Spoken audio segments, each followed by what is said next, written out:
Good afternoon, I'm out filming in Rivelin. It's a beautiful summer's day and it's the 19th of June 2025 in real time. Hot day. Make sure you go and get yourself a copy of this, Walking the Rivelin.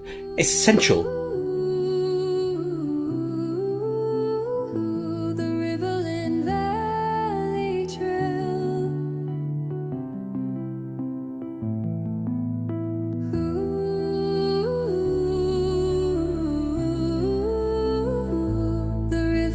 Now, this particular episode, we're not covering the Roscoe Wheel straight away, which is the next wheel downstream from where we were last time, which was Holme Head Wheel. Going to divert off. Yesterday, I showed you where there were some old stepping stones that were made of millstones that were removed in the early 70s. We're going back there, and I'm going to try and find the north side of the river and discover the abandoned footpath that was there. And also, there were loads of allotments and market gardens in that area that were hit by a bomb during the Second World War. So that area, which was thriving allotments and garden marketplace, sort of ceased to exist during the Second World War and just became completely overgrown. So that's where we're going today. I'm going to try and approach this area from the north bank of the Rivelin to start with. In case I can't get there because it's completely overgrown, I'm in shorts, so I don't want to get ravaged by thistles and nettles.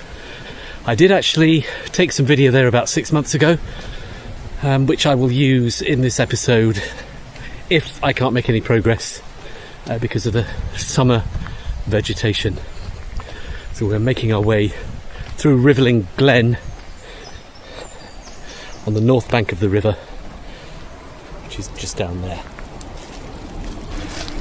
Now, I've called this episode The Ghosts of the Stones because the original ex-millstones that were stepping stones that were there, of course, have gone, and the allotments and the market garden have gone, so there'd be nothing left but ghostly remains. Well, we might be able to find something. There are some foundations and some old brickwork still around. But nature, of course, like everywhere, has taken over. Trying not to fall down into the river. We're quite high up on the north bank, looking down at the Rivelin. Don't particularly want to roll down there today. It's a little bit too warm.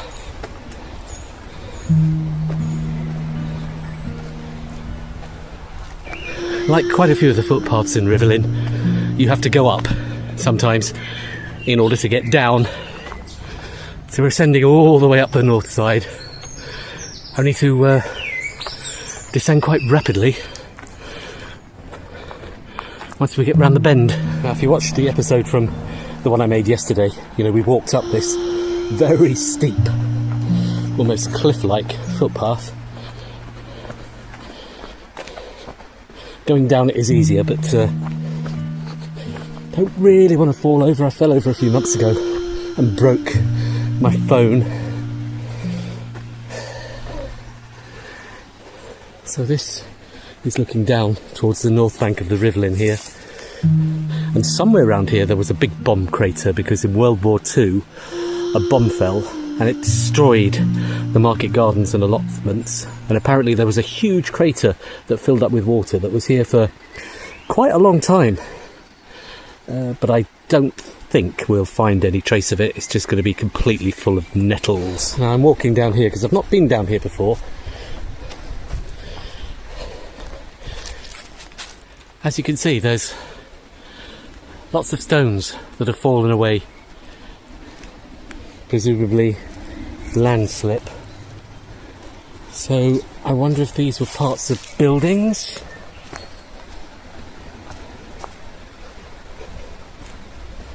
Because they come all the way down here.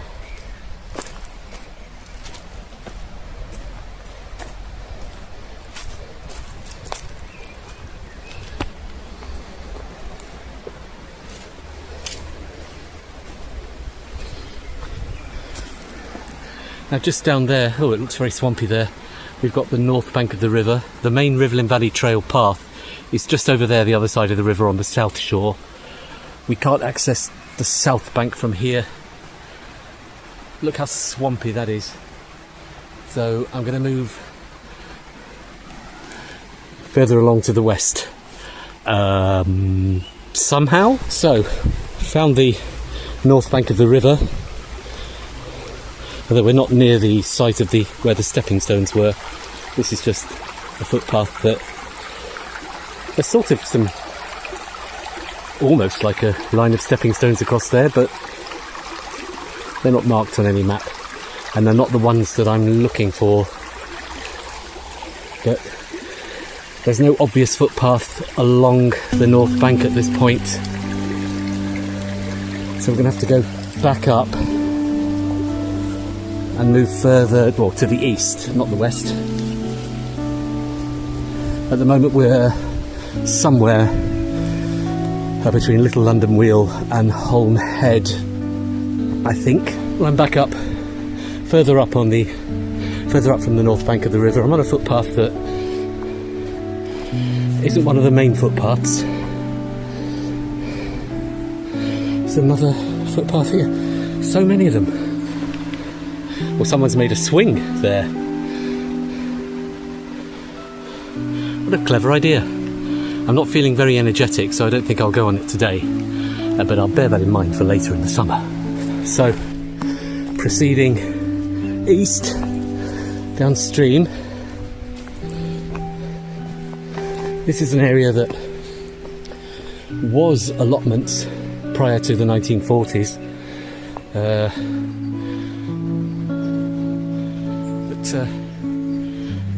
I'm not going to see anything in terms of foundations and remains at this point.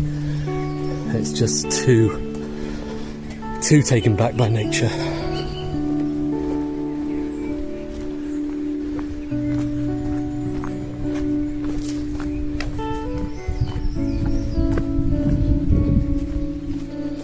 Someone should actually do a survey of all these footpaths, because the footpath that's mentioned in the Walking the Rivelin book tends to be mostly the main one, but it does reference one or two of kind of the secondary routes, but I don't think this one gets some mention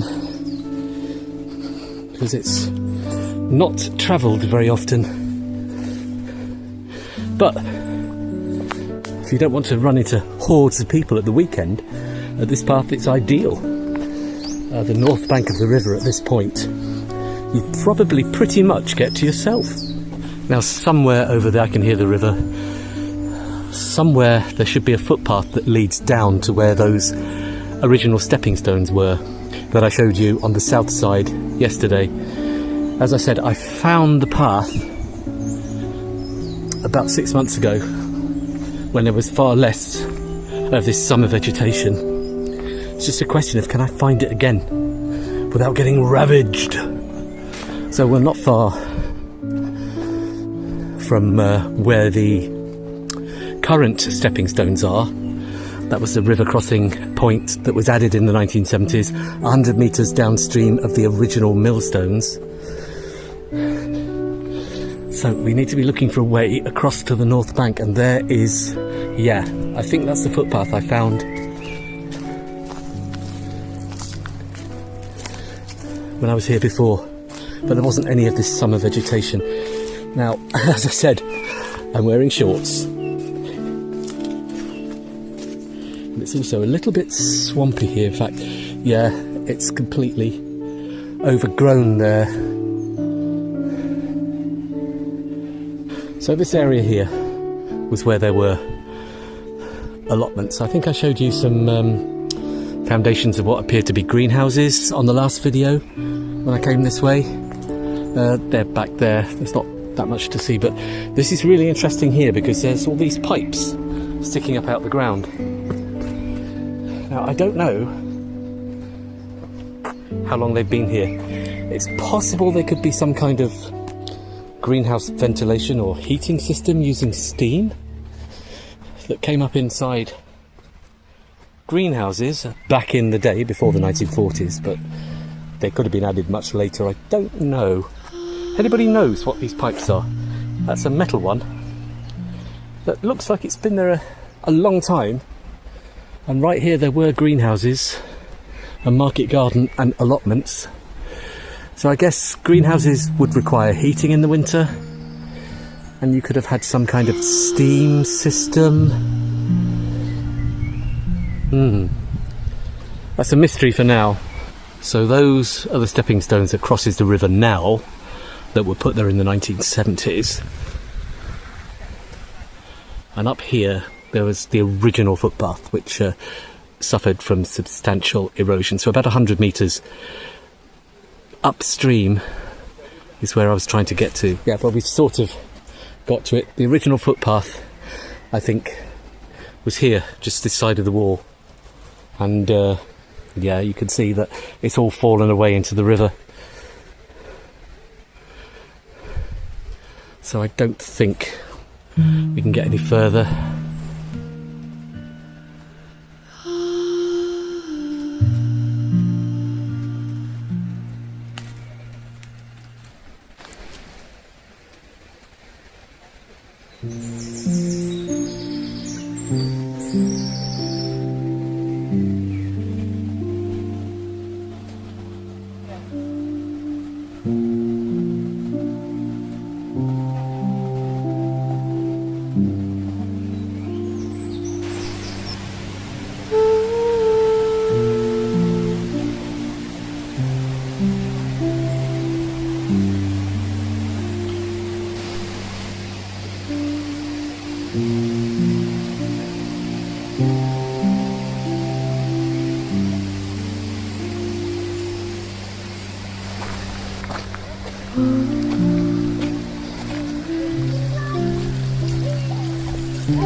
So, there we have it. I'm continuing my walk downstream now. I'm approaching what was the Roscoe Wheel, which is going to be covered in a separate episode. I'm walking a bit further today because it's such a wonderful day, but it's actually too hot to do any more filming. Bit of a heat wave we're having at the moment. Though it's only 27 degrees, I think, but yeah, it's hard work in this heat.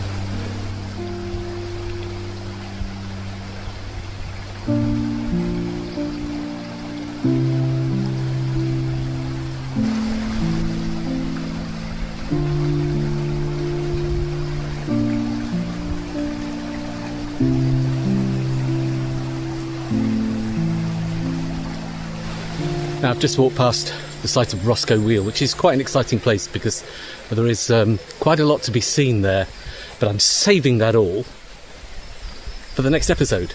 Now what I've decided to do, since in the summer it is actually quite difficult to find some of the old water wheel ruins. Many of the sites are extensively overgrown, like Little London Wheel for example. Could barely see anything at all. You can see more in the winter when all the undergrowth has died back, but of course it's just not a summer experience. But what I'm going to do when I complete the series, in the winter I'm going to come back here and do a whole long episode going back to every water wheel site, and we'll look at it as it looks in the winter.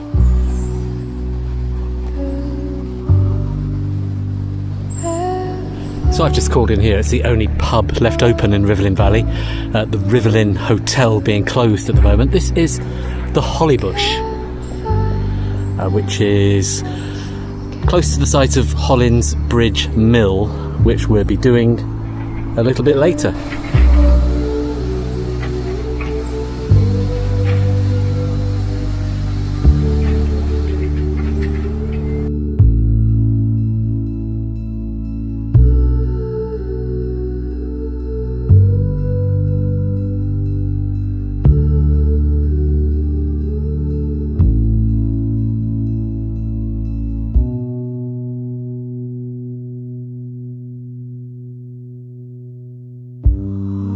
So, a fabulous place to stop off, the Hollybush. And of course, read yourself a copy of Walking the Rivelin. And this is a really nice pint of Farmer's Blonde. Cheers.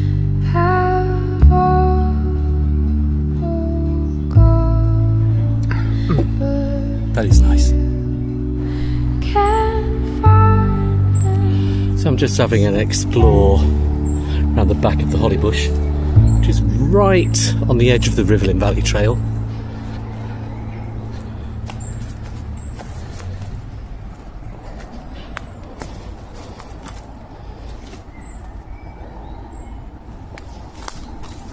It looks like an uneven pathway that goes down there though, but yeah, I think that does lead down to the river.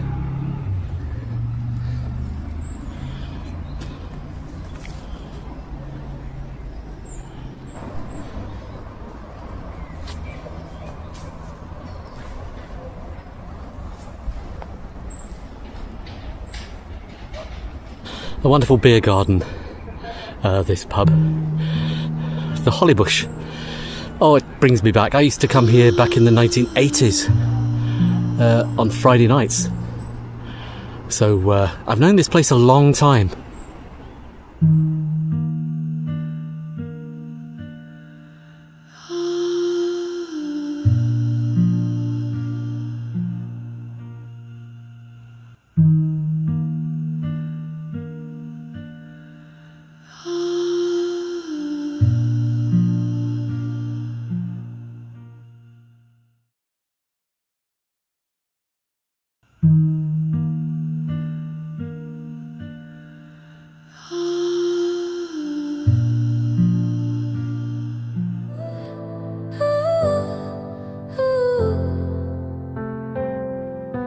Down in Rivelin, where the slowest gates rust. Down in Rivelin, the water wheels are dust. Down in Rivelin,